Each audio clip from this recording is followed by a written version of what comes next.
દર્શક મિત્રો, વડોદરા અને ગુજરાતમાં દારૂબંધી હોવા છતાં બુટલેગરો પોલીસની નજરથી બચવા માટે કન્ટેનરોમાં દારૂ છુપાવીને અત્યંત આધુનિક અને અજીબોગરીબ પદ્ધતિઓ અપનાવતા હોય છે. દર્શક મિત્રો, કરોડોનો દારૂ જ્યારે હજારો કિલોમીટર કાપીને વડોદરાના ઉંબરે આવી પહોંચે ત્યારે તે ચોક્કસપણે સિસ્ટમની ખામી અને તપાસનો ગંભીર વિષય છે. દર્શક મિત્રો, આ આખી રમત પાછળ કોમ્પિટિશન એટલે કે ધંધાકીય હરીફાઈ સૌથી મોટું કારણ હોય છે. વડોદરા જેવા શહેરમાં જ્યાં કરોડોનો દારૂ ઠલવાય ત્યાં આ આંતરિક ડખો કેવી રીતે કામ કરે એ સમજવા જેવું છે. બુટલેગર પોતે જ પોતાના કોઈ વિરોધી અથવા નાના ખેપિયાની બાતમી પોલીસને આપે અને આનાથી પોલીસનો કેસ થઈ જાય, મીડિયામાં નામ આવે અને બુટલેગરનો રસ્તો સાફ થઈ જાય. બદલામાં પોલીસ તે બુટલેગરના પોતાના માલ સામે થોડીવાર આંખ આડા કાન કરે છે. વડોદરામાં દારૂબંધીના નામે ચાલતો આ ખેલ બિઝનેસ વોર જેવો છે.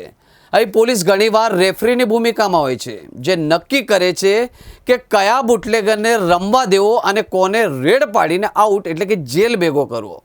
દર્શક મિત્રો, વડોદરા નજીકના નેશનલ હાઈવે 48 પર દેણા બ્રિજ ગોલ્ડન ચોકડી તરફ જતા સર્વિસ રોડ પરથી હરણી પોલીસે એક મોટી કાર્યવાહી કરી હતી.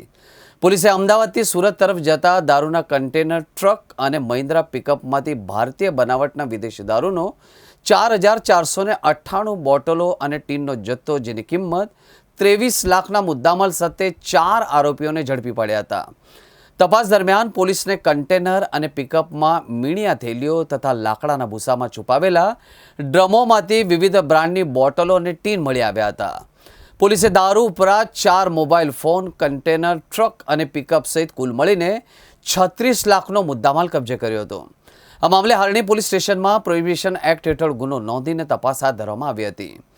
આરોપીએ પૂછપરછ દરમિયાન પોતાની ઓળખ અસીફ ખાન, ઝુબેર ખાન હરિયાણા, હમીદ હુસેન, દિન મોહમ્મદ હરિયાણા, અજમોલ હસન, તાહિર હસન પઠાણ વડોદરા અને અતિક અહેમદ, વકીલ અહેમદ પઠાણ વડોદરા તરીકે જણાવ્યું હતું.